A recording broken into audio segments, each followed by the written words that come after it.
Here it goes. I'm Lady T, Teresa Noach, and this is my third attempt at this video today. So I'm definitely believing that there is a beautiful divine message here for somebody that wasn't coming through on the first 3 attempts. Not to mention I was inside, and maybe it's just too much of a beautiful day to be inside making a video. So I wanted this video to be really an introduction into Unraveled from Trauma to Transformation. So to give you a brief introduction into my book and to kind of my methodology going forward for the content for a little while on all of my channels, TikTok, Facebook, Instagram, and YouTube as of right now. I'm going to kind of stick with the theme of baby food in the sense that I'm going to talk about the beginning of my healing journey from childhood sexual abuse trauma. I'm going to talk about how I understood Jesus to be my anchor in the beginning of my healing journey, how that relationship has evolved to where I'm at now. And I'm going to talk about some of the other key concepts in my book, which are the unraveling of my belief system, the things that I believed about me, God, my body, the world, and well, my journey out of Christianity and into an authentic expression of my spirituality that I have found in God through Christ. So in the beginning of my book, that is, in chapter 1 and chapter 2, I really just talk about how, as women, we have a lot in common. And I know not just women are going to be watching this channel. As humans have a lot in common. None of us come into this world with just perfect parents regardless. And a child has to have these basic elements to their upbringing in order to just be totally secure with who they are. And most of us don't have that experience to the extent that we become young adults and realize our divine essence. And we usually have to go through a dark night of the soul, maybe a few, before we come into the realization of the treasure that is within us. And so it does start in childhood. Every one of us, when we grow up and have kids, if we grow up and have kids, are also going to have children that experience imperfect parents. And so that will be hopefully the catalyst that drives them also into their quest to understand their own divinity. But in discovering our divinity, we learn that there were some basic human needs that perhaps we didn't have met to the extent that we were able to see our parents model God for us, right? That's essentially what parenting should do. We should model divinity to our kids, but we can't if we haven't had it modeled for us, or if we haven't learned to embody the divinity of who we are as children of God.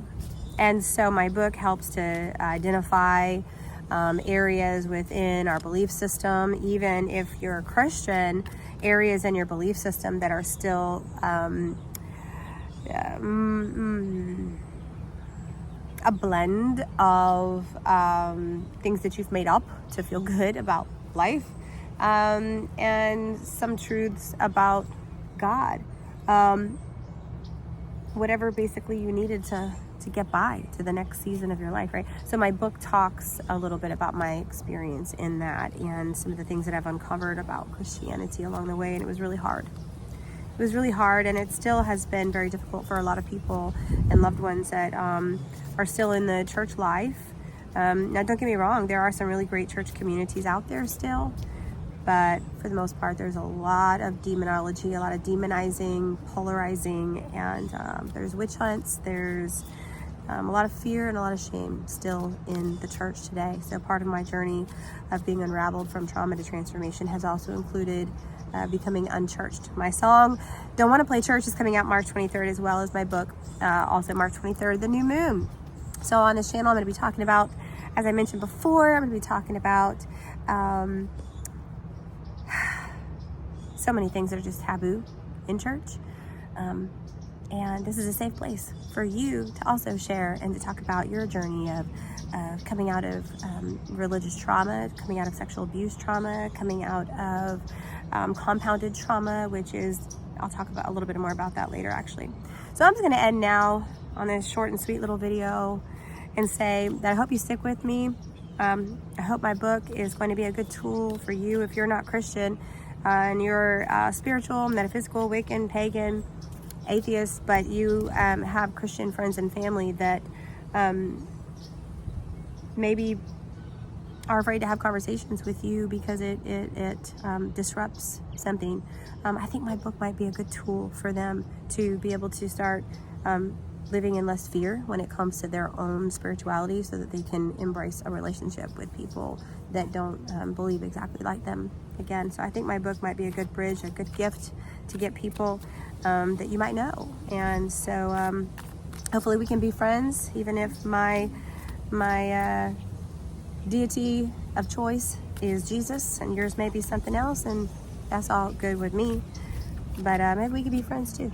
So anyways, I'm gonna go ahead and pull an oracle card for you today, give you a message, and it's going to be, I wish I could turn this around for you. It's gonna be backwards, but it says endless possibilities.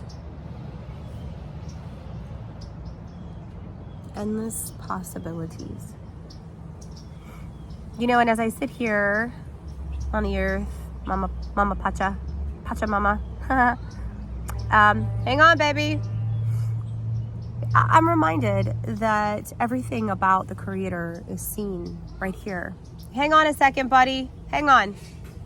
Everything about the Creator is seen right here. I'm gonna finish this video, okay? And then I'll be in. Thank you. It's seen all around us. And a lot of times we're looking for a sign. We're looking for something from the supernatural realm to confirm things for us, when there is so much magic right here, you know? Like there's a story in it all. There's a story in every baby oak tree. There's a story that speaks to the endless possibilities that are within you, the seeds that have been planted in you, that when you sit and you ground yourself and you begin to allow those thoughts of judgment and shame to fall away from you as you sit and embrace the fact that you are loved, that you are accepted. Duke, stop. That you are a masterpiece. When you can start believing that you are a masterpiece, then the possibilities in your life are endless. Endless. But the heart has to heal. The heart has to heal so that we don't keep repeating the cycles. The dysfunctional cycles can be ended with a healed heart. When we restore our mind, we're able to see that everything that we need is always available for us, and that God is love, and that the love of God really does permeate our being. When we embrace that, we live out of that truth, and nothing is impossible. So check out the information in my comment section, not my comment, but in the info section below. I've got other links, talk about the chakras, energy work, and also how it connects to the Bible. In case you have friends that they think it's demonic, you can show them my videos and show them how these concepts were all in scripture, including astrology. So stay tuned for more words or oracle readings and more information about my book as I begin to peel it open and give you little bits and pieces before it gets released in March, for you to read the whole thing and then share it, because I really think it's going to help mend a lot of bridges, and it's going to help open a lot of doors for people to have conversations that they couldn't have before. And these possibilities. All right, 10-4. Bye, y'all.